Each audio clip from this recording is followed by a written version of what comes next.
मैं सलाम करना चाहूँगा जो रियल वेंकटेश है उनकी ज़िंदगी को कि वो तो दुर्भाग्य से हमारे बीच में नहीं है.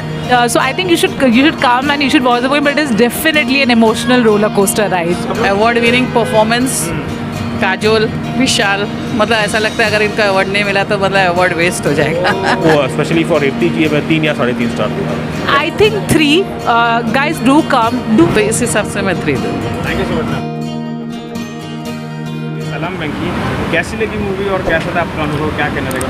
देखिए, सबसे पहले तो मैं कहूँगा, मैं सलाम करना चाहूँगा जो रियल वेंकटेश है उनकी ज़िंदगी को कि वो तो दुर्भाग्य से हमारे बीच में नहीं है. लेकिन ये फिल्म 2 घंटे में उनकी कहानी उनकी ज़िंदगी, उनकी जो तकलीफ़ उसका हमें एहसास देती है. और एक बहुत बड़े मैसेज है जिसके बारे में मैं जिक्र नहीं कर सकता क्योंकि हमें मना किया गया है. तो इसलिए ऑब्वियसली फ़िल्म सिर्फ एक इंडिविजुअल की कहानी नहीं है, बट एक लार्जर कॉज को ये फिल्म उसके लिए एक आवाज़ उठाती है. और फिल्म के डिस्क्लेमर में क्लियर कर दिया गया है कि भले ही एक इंस्पायर्ड बाय ट्रू इवेंट्स है, बट ये कोई बायोग्राफिकल फिल्म नहीं है. तो जाहिर है जो डायरेक्टर है रेवती और जो राइटर है इसके समीर अरोड़ा, जाहिर है इन दोनों को काफ़ी कुछ क्रिएटिव लिबर्टीज़ ली गई है. अब क्योंकि वो किरदार जो वेंकटेश का है वो वेंकटेश कृष्णन कि वो इस तरह के व्यक्ति थे जो काफ़ी फिल्मी थे, तो इस बात को ऑब्वियसली उन्होंने फिल्म में डाला गया है. और कई जगह पे ड्रामा डाला गया है और कुछ इम्पोर्टेंट पहलू पल ओकेशंस पे भी ये ड्रामा दिखता है. तो ओवरऑल मैं कहूँगा ये फिल्म अच्छी लिखी गई है. इसका स्क्रीन प्ले ओवरऑल अच्छा है. I think in terms of performance शायद थोड़ा बहुत इधर 19-20 का फ़र्क है. आई थिंक विशाल जेठवा जिन्होंने मर्दानी 2 में एक हैवान का रोल प्ले किया था, तो कहीं ना कहीं जाहिर है ये फिल्म उनके लिए, ये उस परफॉर्मेंस के लिए एक प्रायश्चित है और उन्होंने अच्छा काम किया है. काजोल जी है वो भी एक एक्सपीरियंस एक्टर है और आई थिंक उनका भी काम ठीक है. कुछ जगह पे शायद मुझे लगा थोड़ी खामियां है. आई थिंक जो इस फिल्म में जो सबसे अच्छे परफॉर्मेंसेस मुझे लगे हैं, तो फिर इस फिल्म में शायद आपको 2 चेहरे, बड़े प्यारे से चेहरे हैं. एक जो वेंकटेश की बहन का किरदार निभा रही है, आई थिंक उनका नाम रिद्धि है रियल नेम. और फिर जो एक वेंकटेश की लव इंटरेस्ट है that's played by an debutante actor called Aneet. तो इन दोनों लड़कियों का इनका स्क्रीन प्रेजेंस, इनकी एक्टिंग, इनका टैलेंट वो आपको खूब भरपूर दिखेगा इस फिल्म में. राजीव खंडेलवाल साहब जो बहुत ही प्रसिद्ध एक्टर है, आई थिंक उन्होंने भी अच्छा काम किया है. और आमिर खान साहब, उनका तो खैर एक स्पेशल रोल है जिसके बारे में मैं ज़्यादा नहीं कह सकता हूँ. बस इतना कहूँगा कि आई थिंक दंगल के बाद पहली बार हमें जो Aamir Khan the great actor इस स्पेशल कैमियो में हमें देखने को मिलता है. ओवरऑल मैं कहूँगा ये फिल्म आई थिंक इसका मैसेज बड़ा स्ट्रॉन्ग है और मैं अक्सर लोगों से गुजारिश करता हूँ कि ह्यूमन इंटरेस्ट स्टोरीज़ प्लीज़ ऐसी फिल्मों को आप सराय आपको इंकरेज करना चाहिए, बिकॉज समाज के लिए बहुत इंपॉर्टेंट है.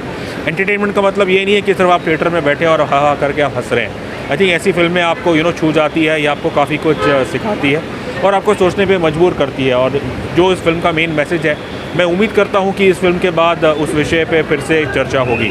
ज़्यादा कुछ तो मैं कह नहीं सकता, बस इतना कहूँगा रेटिंग की बात आती है तो वैसे तो ऐसी फिल्में ऐसी स्टोरीज़ को आप रेट नहीं कर सकते, लेकिन फिर भी आई थिंक क्योंकि डायरेक्शन ओवरऑल मैं कहूँगा अच्छी है, तो इस फिल्म को मैं देता हूँ स्पेशली फॉर रेवती जी मैं 3 या 3.5 स्टार दूँगा. मैंने जब एक्चुअली ट्रेलर देखा था, मुझे तभी से वो फिल्म से कुछ एक्सपेक्टेशंस थी एंड आई केम. 3 लाइन में अगर मूवी के बारे में कहना कि हाँ, स्टार्टिंग थोड़ी स्लो थी इस फिल्म की, बट अगर आप इस फिल्म को ओवरऑल पैकेज देखेंगे, आप इसकी स्टोरी देखेंगे, आप इसकी एक्टिंग देखेंगे, जो ये फिल्म मैसेज देना चाहती है, तो आई थिंक वो स्लो जो फर्स्ट हाफ था उसको कहीं ना कहीं भूल सकते हो, नज़रअंदाज कर सकते हो. जिस तरीके से इस स्टोरी की कहानी है, जो इमोशनल टच इसमें बताया गया है या फिर जो ऐसा कुछ है उसके बारे में बताया गया, वो आपको कितना अपील हुआ, उसके बारे में क्या? राइट. देखिए, जो सब्जेक्ट है उसके बारे में ज़्यादा बात नहीं करूँगी बिकॉज वही मूवी का पूरा क्राक्स है, क्लाइमैक्स है. But yes, it's an emotional story. It's something, of course पहली भी ऐसी फिल्में बनी है, not in Bollywood, I think in Marathi में एक फिल्म ऐसी बनी है, बट बॉलीवुड में सब्जेक्ट को इतना एक्सप्लोर नहीं किया गया है. And so I think you should come and you should watch the movie, but it is definitely an emotional roller coaster ride. सब लोगों के काम के बारे में क्या ख्याल है? आई think that is the biggest USP of the film. बहुत बार होता है कि फिल्म का direction, I think it's all, I think movie में कोई कमी नहीं है. अगर आई थिंक डायरेक्शन उसको और क्रिस्प रखा होता तो आई थिंक ये मूवी 4.5 के लायक थी. बट अगर आप मुझे एक्टर्स की बात करें, गॉड, काजोल एवरीवन नोज यार, she is a fabulous actor. But I would specially mention Vishal Jethwa. Mardaani में भी उन्होंने बहुत अच्छा काम किया, फिर उनकी कुछ फिल्म नहीं आई एंड जब आप उनको सलाम वेंकी में देखते हो, he is an absolute gem. क्या बात है. लोगों को कैसे अपील करेंगे जिस तरीके से 9 दिसंबर को ये मूवी आ रही है? जी, जी। क्या क्या क्या जी देखिए, मैं जैसे मैंने पहले बताया, ऐसा नहीं है कि मूवी में फ्लॉ नहीं है, ये मूवी कोई 5 स्टार में रेटिंग दूँ ऐसा भी नहीं है, but yes this movie deserves your attention.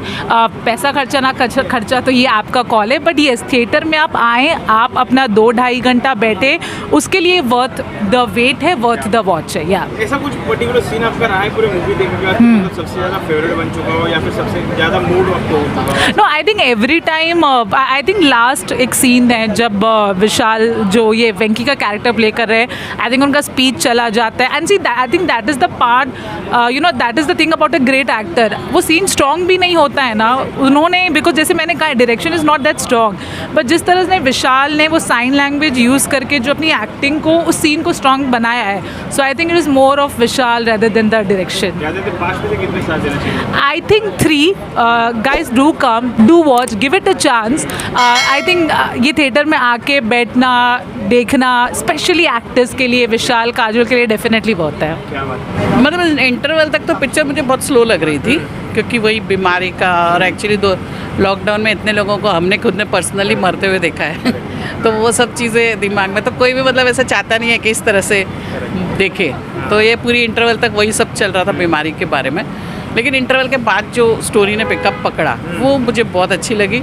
Award winning performance, Kajol, Vishal, मतलब ऐसा लगता है अगर इनका अवार्ड नहीं मिला तो मतलब अवार्ड वेस्ट हो जाएगा इतनी अच्छी एक्टिंग की। और अवार्ड का दर्जा कम हो जाएगा। हाँ सच्ची में, क्योंकि विशाल ने तो मतलब, काजोल तो एक्ट्रेस है ही, मंझी हुई एक्ट्रेस है 30 साल से इंडस्ट्री में, लेकिन विशाल छोटा लड़का है, यानी 24 साल का है खाली, और उसने जो एक्टिंग की है ना, एकदम जान डाल दी उसने, बहुत अच्छी एक्टिंग की है। जिस तरीके से प्लॉट बताया गया है, जिस मुद्दों को इस मूवी ने रेस किया है, वो आपको कितना अपील हुआ, आपको कितना भाया, उसके बारे में क्या कहना है? नहीं, मुझे तो वही लगता है कि कानून में तो बदलाव बहुत ज़रूरी है क्योंकि कानून में वैसे ही लोग कानून तो बहुत तोड़ते हैं। अगर कानून अच्छा बनेगा तो उससे क्या होगा, देश के लिए भी अच्छा होगा, लोगों के लिए भी अच्छा होगा। तो मतलब मेरे को तो लगता है कि जो सब्जेक्ट उठा है बहुत ही ज़्यादा अच्छा सब्जेक्ट उठा है, और इसके बाद एक बार मतलब सोचने की बहुत ज़रूरत है कि जो इंसान रोज़ रोज़ मर रहा है उसको तो मतलब ऐसे हक होना चाहिए कि मैं बोलते ना सम्मान के साथ मरूं।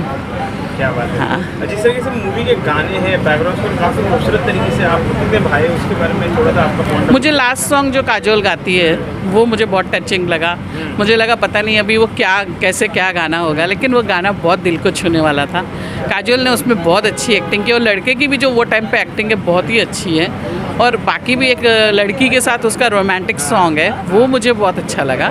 और जो कैरेक्टर्स लिए हैं ना, नए लग रहे हैं, मतलब नए हैं सब जितने भी, लेकिन इतने वो कहानी के साथ मैच कर रहे हैं ना कि ऐसा लगता है कि चलो अब नए लोगों को चांस मिल रहा है और नए लोग कुछ नया पेश कर रहे हैं, तो देखने में मज़ा आया बहुत। लोगों को कैसे आप अपील करोगे? नहीं, मैं तो बोलूँगी कि ज़रूर ये फिल्म देखें, एक अच्छी फिल्म देखने को नहीं तो मिस कर जाएंगे, वो ज़रूर देखें। और मैं इसको 3 स्टार दूँगी, क्योंकि थोड़ा सा पिक्चर में ये है कि थोड़ा बीमारी के ऊपर है और थोड़ा लंबी है और थोड़ा स्लो है, तो उस हिसाब से हो सकता है थोड़ी पब्लिक को ना पसंद है, तो इस हिसाब से मैं 3 दूँगी। Thank you so much. या